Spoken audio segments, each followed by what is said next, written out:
చెత్త అయితే వస్తాయి. అటు ప్లాస్టిక్ కానీ ఒక 1000 మంది ఉంటాయి. సో అలాంటి 5000 మంది విద్యార్థులు ఉన్నప్పుడు ఎంత చెత్త వస్తుంది, ఎంత గ్రే వాటర్ వదులుతారు, ఎంత వాటర్ కన్సంప్షన్ ఉంటుంది. అలాగే ఇవన్నీ అంటే ఎందుకంటే నేనే చెప్తున్నాను, నేనే పర్సనల్గా ఓపెన్ ల్యాండ్ ట్యాక్స్ అర్బన్ ఏరియాలో ఉంది కాబట్టి నేనే 15 లక్షలు కట్టాను. అది ఒక మనం పంచాయతీలకు అప్లై చేయట్లేదని పక్కన పెడతాం, ప్రస్తుతానికి will talk about it later. నేను అనేది విద్యా సంస్థలు విద్యార్థుల నుంచి ఉచితంగా డబ్బులు సంపాదించట్లా, ఉచితంగా విద్య చెప్పట్లా, వాళ్ళు డబ్బులు తీసుకుంటున్నారు. దానికి వాళ్ళు ఖచ్చితంగా ట్యాక్స్ రైట్ ట్యాక్స్ పే చేసే విధంగా మీరు చర్యలు ఏం తీసుకుంటారు చెప్పండి నాకు. ఎందుకంటే ఇంకో ప్రాబ్లం ఏమొస్తుందంటే constantly honourable CM says income generate చేయాలి. వీఆర్ ఫ్రీబీస్ ఇస్తున్నాం, అందరికీ ఉచితంగా సిలిండర్లు ఇస్తున్నాం, ఉచితంగా బస్సులు ఇస్తున్నాం. అండ్ మన సకాలంలో సమస్య ఎక్కడ వస్తుందంటే సకాలంలో మనం ఉద్యోగస్తులకి డబ్బులు పే చేయలేకపోతున్నాం, శానిటేషన్ వర్కర్స్కి జీతాలు పే చేయలేకపోతున్నాం. దెర్ ఇస్ ఇన్కమ్ సమ్వేర్, దాన్ని మనం వచ్చిన ఇన్కమ్ని వాళ్ళు పంచుకోవట్లేదు. And they are using the services. And somewhere I think we have to make them accountable and responsible. That's the purpose of this meeting. అంటే ఒకటి, మీరు కంప్లీట్గా రీఅసెస్మెంట్ చేయండి మ్యామ్. అందరికీ కూడా do a complete reassessment in panchayats about educational institutions. విద్యాలయాలు కావచ్చు sir, పరిశ్రమలు కావచ్చు. ముందస్తు చర్యలు మొదటి విడతగా అంటే ఎన్ని పరిశ్రమలు ఉన్నాయి ఒక పంచాయతీ పరిధిలో, ఒక పంచాయతీలు ఎన్ని పరిధిలో ఎన్ని పంచాయతీలు ఉన్నాయి, దానికి పర్ క్యాపిటల్ కన్సంప్షన్ మన రోడ్లు వేయటం దగ్గర నుంచి కానీ, మనం చెత్త సేకరణకు కానీ, వాళ్ళు వచ్చి వదిలే పొల్యూషన్ కానీ, మంచినీళ్ళు కానీ ఎంత ఖర్చు పెడుతున్నాం, తద్వారా మనకి ఎంత వస్తుంది. ఒక 10,000 రూపాయలు సంపాదించే ఒక ఉద్యోగం మీద కూడా భారం పెడుతున్నాం, కానీ ఒక 100 కోట్లు 10 కోట్లు 25 కోట్లు సంపాదించే వాళ్ళ మీద మనం అసలు సంబంధం లేకుండా ట్యాక్స్ వదిలేస్తున్నాం. I feel it is a gross injustice. Even if any political leaders are doing it also it's gross injustice. అది ఎన్డీఏలో ఉన్న కూటమి ఉన్న రాజకీయ నాయకులైనా కావచ్చు. అంటే ముందు మేము అకౌంటబిలిటీ ఫిక్స్ చేసుకోకుండా మేము ఎలా మాట్లాడతాం. అందుకని దానికి అంటే ఉదాహరణకి పంచాయతీలు ఈ మధ్య నేను రివ్యూ చేస్తున్నప్పుడు ఫిల్టర్ బెడ్స్ రిపేర్లకి డబ్బులు లేవని చెప్తాను. దానికి కనీసం అన్ని పంచాయతీలకి మనకున్న 13,326 పంచాయతీలకిను దానికి సంబంధిత గ్రామాలకు కావచ్చు, హ్యామ్లెట్స్కి వీ నీడ్ అరౌండ్ 88 crores, 88 కోట్ల రూపాయలు కావాలి మనకి. అసలు వీళ్ళు వదిలేసే డబ్బు చూస్తే, ఒక్కొక్క చోట వదిలేసే డబ్బు చూస్తే, అది ఒక్క ఉదాహరణకి ఆంధ్ర పేపర్ మిల్సే 13 కోట్లు కట్టాలి.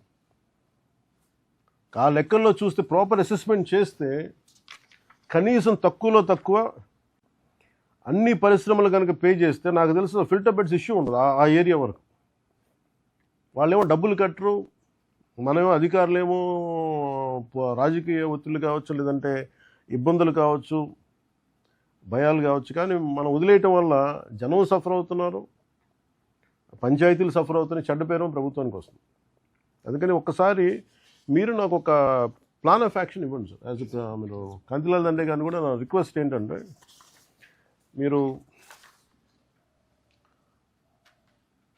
ఇప్పటికీ అంటే చాలా వేగ్, ఇట్స్ నాట్ రైట్, అంటే నాట్ ఒక రైట్ ఫిగర్ కూడా కాదు, ఒక అందాజు ఒక పెండింగ్ డ్యూస్ పరిశ్రమల నుంచే. నాకున్న ఈ రిపోర్ట్ కూడా నాకు రైట్ కాదు, నాకు ఇది అండర్ అసెస్డ్ కింద ఈ పరిశ్రమల నుంచి 115.57 కోట్లు రావాలి. ఎడ్యుకేషనల్ ఇన్స్టిట్యూషన్స్ నుంచి ఇంక్లూడింగ్ ప్రైవేట్తో 45 కోట్లు రావాలి. All are under assessed.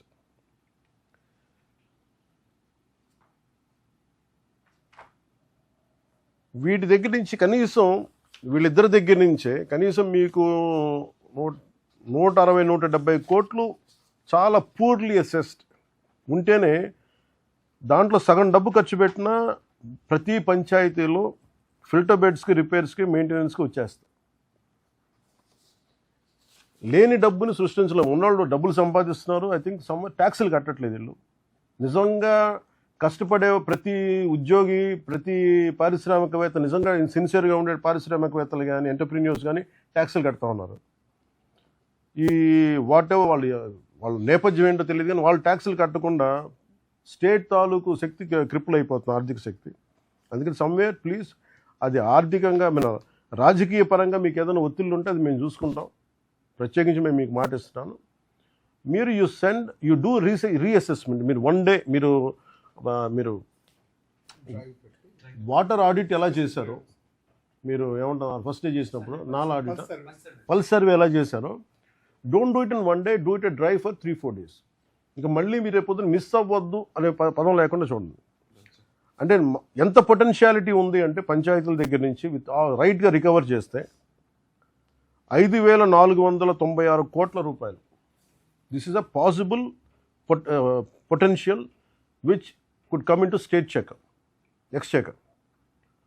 దీన్ని నిజంగా కనుక వస్తే శానిటైజేషన్ రిక్వైర్మెంట్లు కావచ్చు, ఫిల్టర్ బెడ్లు కావచ్చు, ఉద్యోగులకి జీతభత్యాల పెంపకాలు కావచ్చు, వీధి లైట్లు కావచ్చు, ఇంకెంతసేపు మనం కూర్చోబెట్టి నిజంగా 5,496 కోట్ల రూపాయలు పొటెన్షియాలిటీ ఉంది మన ఆంధ్రప్రదేశ్ పంచాయతీలకి యాజ్ ఆన్ నౌ.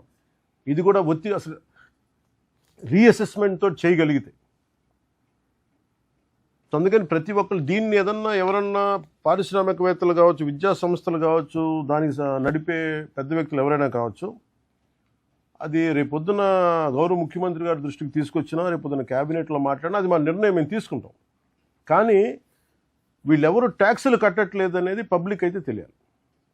ఒకవైపు పబ్లిక్నేమో వేధిస్తున్నాం, మీరు ట్యాక్సులు కట్టాలి, ట్రాఫిక్లు వెళ్తుంటే చలాన్లు కట్టాలి ఇచ్చేస్తున్నాం. కానీ ఇంత డబ్బులు సంపాదిస్తా కనీసం వీళ్ళు ట్యాక్సులు కట్టకపోవడం అనేది చాలా చాలా దురదృష్టకరం. As a government, as a responsible officials, I request you all through Principal Secretary garu, through Kantilal Dandeji, please you take the needful action, sir. Make sure everyone is accountable. Whether how much they pay, they do not pay, that will what are the further consequences, we'll take it forward. That should be the objective of this Sabha. If anyone would like to add any more than that. Any other DPOs would like to add anything? Visakhapatnam DPO ఉన్నారా? Give them 2 minutes and just say, and how do they take it forward? I'll చెప్పండి.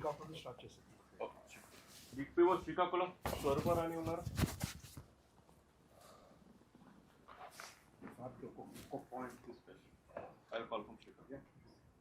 స్వరూపరాణి నమస్తే sir. Actually మాకు 2024-25లో 25.89 crores ఉండేది sir total demand.